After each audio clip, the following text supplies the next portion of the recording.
Good evening. Tony Dattino here, founder of the USA Memory Championship, president of Dattino Consulting Group, doing my Wednesday 5 p.m. hour Live with Tony broadcast.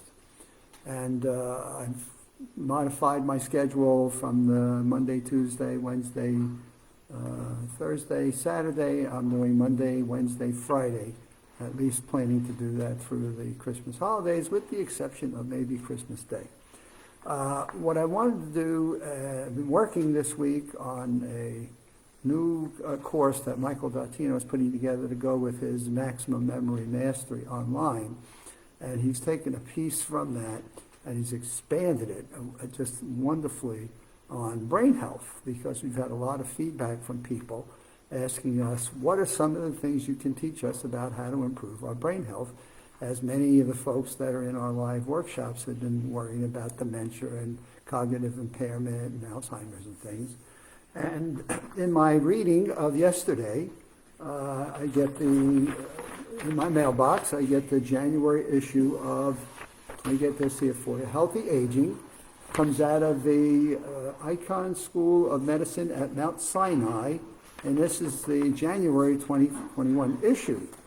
And the article is all about how do we manage and protect our memory. So what do we do with how we protect memory? And as I was going through it, I felt, it gave me a burst of confidence that the work that we're doing, that Michael is actually doing, on the brain health course that he's now putting together for online, is absolutely fantastic and spot on. So it was nice to be able to read something that's coming out of a significant school of medicine and feel like you're on target with what you're promoting to people for their own personal education, information, and brain health. So let me go through some of these, and I'll share them all with you. Some that were interesting, that I found that were new, I hadn't thought about before, but it does make sense, and a number of them that were spot on with the 6 elements that we've been talking about for brain health. So one that we hadn't thought about, hadn't put into our course, is mitigate hearing loss. Numerous studies have linked impaired hearing to dementia, though they haven't quite come up with the reasoning for it. It may be due to the fact that impaired hearing causes people to withdraw from social engagement. And what we do know is social engagement is one of the imperatives. So if we're going to withdraw because we can't hear and participate in conversation and withdraw from that, then that's a significant issue and problem, because we do know that social interaction is an imperative. And that's critical to our overall brain health over time. Stop smoking. Its impact on cognition due to its harmful effect on blood vessels and increases the risk of stroke. So when we think about smoking and impacting cardio, we know that our exercising, physical exercise, and bringing oxygen into our brain, which uses about 20% of the oxygen we take in, we do know that there's a direct connection between the exercise we do and the aerobic and now anaerobic exercises, as well as stretching.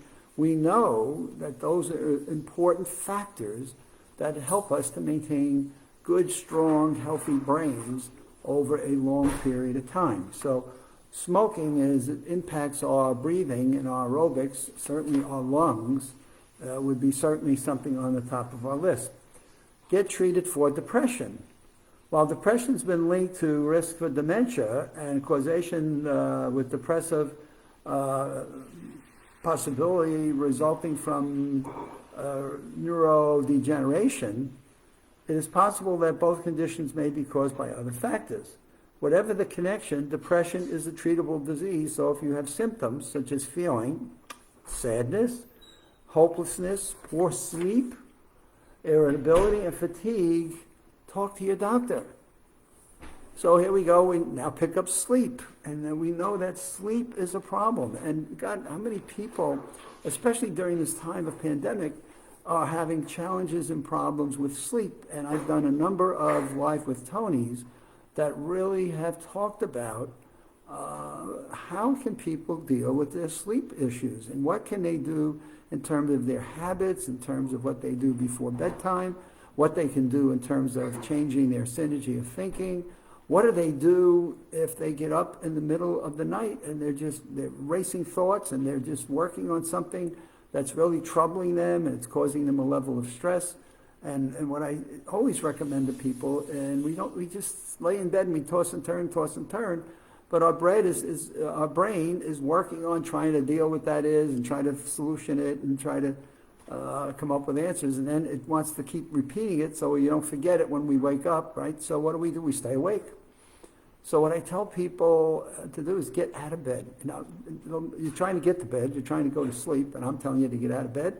Yeah, and get a piece of paper and then write down everything your brain is going through, every thought that it has, and document it so that your brain knows that you've captured it. It's now on a piece of paper of some sort, and your brain will say, okay, as long as I know where that piece of paper is, I can capture and get those thoughts, and they're not lost because I'm going back to sleep.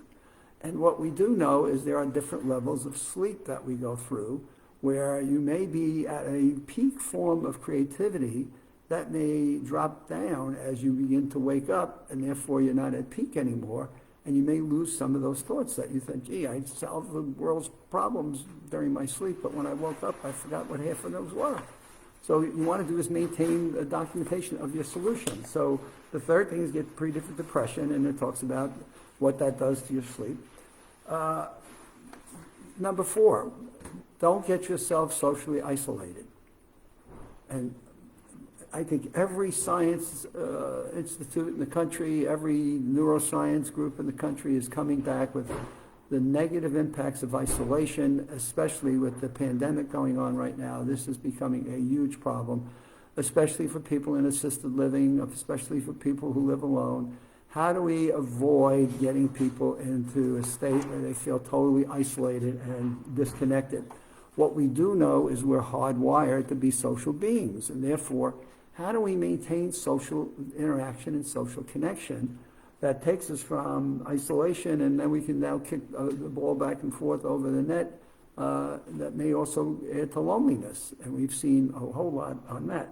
But numerous studies have suggested that staying socially active reduces the risk of dementia, though as with depression, the direction is not always clear.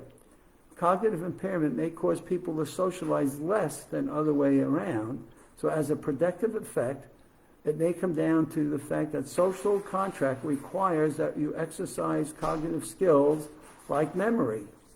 Social engagement correlates with physical activity, and if you combine the two, and going to classes, going to aerobics, so how do you exercise in a way where you're also combining being socially engaged with other people? So find a walking buddy or somebody that walks 6 feet apart during the COVID, but certainly no reason for you to be isolated, especially if you're exercising. You get on a bike and bike with someone, you go to the gym, exercise next to someone, and make a new friend. Next, number 5, I love this one, it's stimulate your intellect. We call this mental challenges, which is why I am so excited. We've got such great feedback from the Maximum Memory Mastery online course, because it's teaching people mnemonic skills that help them improve their memories. They're learning new things, which then eventually, Michael is going to be working on a course on how to improve your learning to learn and absorb bunches of information that you need for professional accreditation or for school or for whatever policies and things you're trying to remember. But it stimulate your intellect. So mental challenges are vital and a critical element in the brain health course that Michael is working on. Stay physically active. I've already discussed that with you, and the importance of oxygen, and even staying active in your home if you're in an apartment, getting even up and down. They talk about just getting up and down from a chair 10 times. Just moving your leg muscles and keeping your legs moving, and don't just get in sedentary positions and just sit there and then get up and just getting up. I always tell people, get a phone book, get some any kind of books, put 2 or 3 of them on a stack, and just walk up and down the phone book, staying physically active. if you've got a half-gallon jug of water, or if you've got milk, or any kind of liquid in the house, just do some curls, and maybe you lift them up. So do some exercising. Stay physically active. Breathe clean air. I think this goes without saying. A study showed that older adults living in areas where pollution was higher than 40%, pollution was high, 40% had a greater risk of being diagnosed with dementia. So when we think about the particles of air pollution pass into the brain through your bloodstream, which is the source of why exercise is so important. So breathing clean air, and then maintaining normal blood sugar levels. And so we hear a lot about blood sugar and diabetes and what that does to our bodies and our physical natures and things of that sort. So we talk about, in our brain health series, we talk about our nutrition. What are we eating? How's that impacting our whole body systems? And how does it get used up in our brain? We talk about exercise. We talk about sleep. We talk about stress and emotional responses, as in we hear Mount Sinai depression. So we've got the elements all packaged in a really neat program that's being put together that I really think is going to be cutting edge and getting to people things that, if they desire to improve their brain health, will give them a roadmap on how to do that. And that's an important element for all of us, because I don't think any of us want to lose our mental capacities no matter what age, and surveys have shown that to be a factor over and over again. So this is the end of, and by the way, I always say to people, send me an email if there's something I've covered or touched on that you'd want to explore or expand in some fashion. And that's at adottino@aol.com. That's adottino@aol.com. And our goal continues to be, how do we all stay well and be smart, keep our brains healthy at the same time. We know things now that can set us back during COVID quarantines and isolations. So we have to be much more proactive in making sure we avoid what those are. And today's broadcast is some of those elements that you can just pick and choose a couple, focus on those, and make something positive happen to your life. All right, so back on Friday night in the 5 o'clock hour. Have a good Thursday, and stay warm. As you can see, I'm here in Orlando, Florida, where we've dipped into the 50s, and for me, I've gotten spoiled to 70s and 80s, and it's been cold.